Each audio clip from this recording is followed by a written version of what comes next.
So I'll be presenting on psychiatric nurses' knowledge and attitude and physical restraint practice among patients in mental institutions in the western and eastern regions of Nigeria. Okay, this was a research that was conducted in April to July. So the abstract, in summary, the abstract was carried out to assess the psychiatric nurses' knowledge and attitude towards the practice of physical restraint in selected mental health institutions across Nigeria. Physical restraint is anything. Physical restraint. Hello. Okay. Physical restraint is anything near or on the body which restricts movements. It also refers to a means of purposefully limiting or obstructing the freedom of a person's bodily movements. Some examples are bed rails, belts, that's to help to keep the patient confined to bed. And door alarm are also used, which can prevent people from walking beyond the set limits, because the psychiatric patients may not have a limit, they can wander anywhere.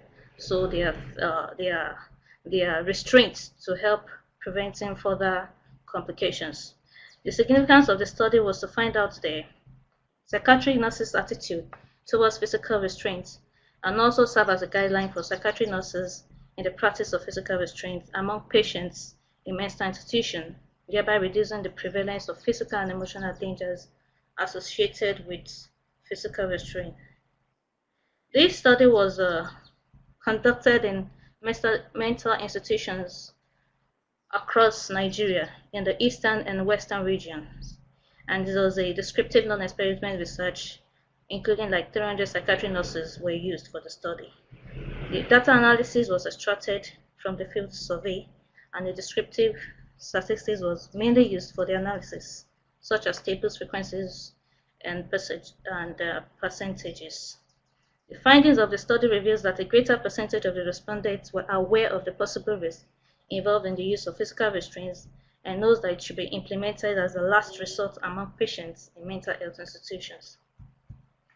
The keywords there are the psychiatric nurses, who are those that are trained, nurses who are trained, registered nurses who are trained to take care of psychiatric patients.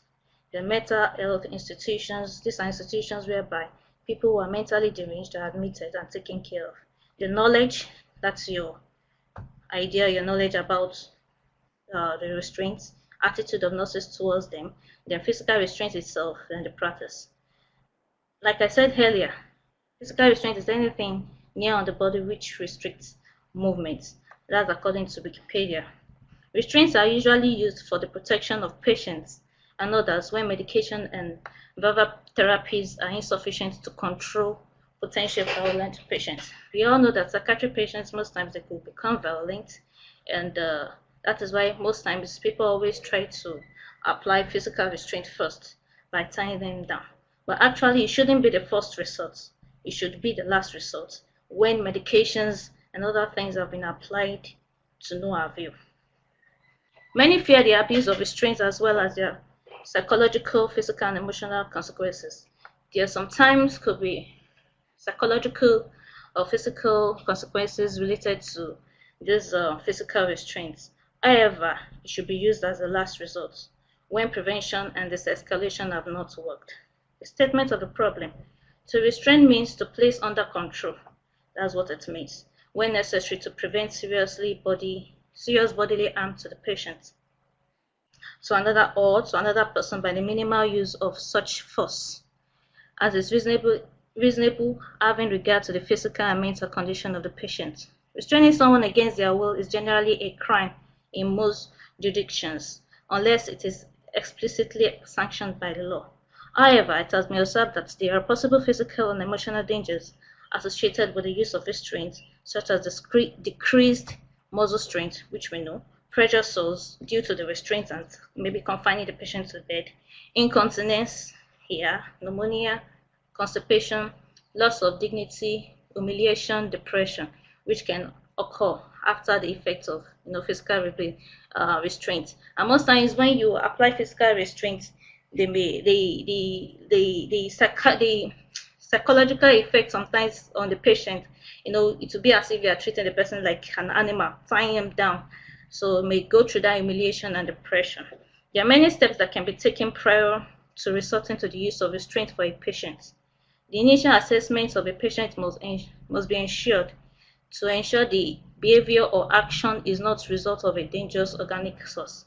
It should be assured and assess if it is necessary for which to apply a physical restraint first, or you could try using medications first. Clinical judgments must be applied to determine if it is safe to proceed with the clinical evaluation after potential life-threatening causes have been ruled out. Verbal de-escalation strategies should be attempted prior to the use of any form of restraint. Then, according to my research when I was in my review, at the Memorial University of Newfoundland, the use of physical restraint is guided by two policy guidelines. The initial guideline is a nursing practice policy that discusses the usage of physical restraints in addition to chemical and environmental restraints. Those are the other two, aside the physical restraints. We have three. That's the physical restraint, the chemical, and the environmental. So this policy is targeted to the general medical population. The second guideline is aimed specifically at the mental health patient population and focuses on the utilization of emergent use of 5-point restraints, which are assessment, consent, application, discontinuation, documentation. Assessment. You assess the patient if it is necessary for you to use it or not by consulting, by agreeing with the interdisciplinary team, and that is if other alternatives are failed. A physician must write the order for the restraint within 12 hours of application of the restraint. If there is a dispute from a team member, patient, or family member, the opinion of a second physician is recommended. And in assessment, there are forms of immobilization that are not considered restraints and therefore do not require a consent or physician's order. These include immobilization of a part of a body for medical purposes, temporary immobilization of a part of a body while patient care is being employed, temporary immobilization during transportation, use of devices to maintain desired body position for patients with maybe functional deficits, like maybe belts for wheelchair-bound patients, assessment indicating that a hazardous situation may arise. Maybe that's extubation of patients in the operating room. Use of lock tables, trays, or geriatric chairs to facilitate meals and other activities or therapies. Then consent. Informed consent must always be attained at as per the institutions, that's according to that memorial institution's consent policy at the time of or within 12 hours of initiation of restraints. The application, physical restraints are to be applied according to the manufacturer's specification. Most of the times, the restraints you want to apply, they usually have specifications by the manufacturer. So it should be applied according to that to allow the safety of the patients, the movement, the comfort, and body alignment, not to cause further complications. Close observations should also be maintained at a minimum of 30 minutes with appropriate documentation, just to make sure that there's no restriction of blood flow or blood circulation. Restrictions should be assessed and released every 2 hours for inspection of skin integrity and circulation, to prevent blood pressure sores and also to prevent interruption in the blood circulation. Discontinuation. Restraint must be discontinued at any time if it is deemed that continued use will jeopardize the health or safety of the patient. When it is noticed that continuation of this restraint is going to cause further harm, then it should be either stopped, you should discontinue it immediately, and it requires a physician's order to do that. Documentation, there should always be documentation. Initial documentation should be included. Assess the patient and the situation. Alternative considerations should be put in place. Consent should be obtained. Type of restraint should be used, whether physical, whether chemical, whether environmental. Each any one should be obtained. Type of restraints used. Date and time of the restraints applied must be indicated. Discussion with family. It should be a teamwork. You discuss with the family members, let them know what the patient is. If the patient is not even able to apprehend some words, discuss with the family so that they can be aware of every step of the decision that is being made in regards to the patient's treatment. Reassessment at the time of restraint review, documentation must include reassessment of the patient and situation, outcome of the review. While this presents our practice towards physical restraint, there will be undoubtedly be variation from institution to institution, but at the same time, this differentiation should not be much, and everything should be centered to the patient's safety and to make sure the patient does not come to risk. There are alternatives to restraint. As we said, use of restraint only as a last resort after attempting or exploring alternatives. Yetunde, sorry to interrupt you. Physical restraint shouldn't be the first line of. You have 3 more minutes for your presentation, so make it up fast. Having staff or a member to sit with the patient, that's to guard him from falling down and things like that. Using distraction or de-escalation strategies, offering reassurance, using bed or chair alarms, and administering certain medications. If all these doesn't work for the patient, that's when we can resort to using the physical restraints.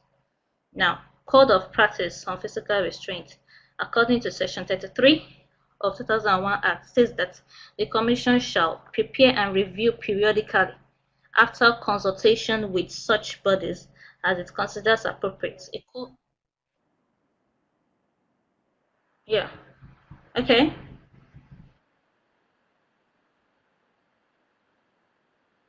Okay. So the code of practice also says the following, which is indicated: staff should not use neck holds or heavy weights on your chest or back every time you are restrained. Staff should never use physical restraint because they are difficult in the approved center. The principles underpinning the use of physical restraint, we have it should be used in rare and exceptional circumstances. It should not be used after alternative interventions to manage residents' unsafe behavior. The use of physical restraint should be proportional and minimal force should be applied. Then the use of physical restraint is based on risk assessments. So, but the limitations of the study, then the use of physical restraint is based on best available evidence and temporary practice. Limitations of the study, sample size, then inadequate funds to carry out the research setting. The methodology, it was a non-experimental method to carry out the research. The target population, I used like 4 institutions in Nigeria, 2 in the east and 2 in the western part of Nigeria. The method, I used a self-administered questionnaire to carry out using a Likert scale to measure the level of attitude and assessment. Questionnaire was distributed. Then the analysis, 300 questionnaire. The Yorubas, like so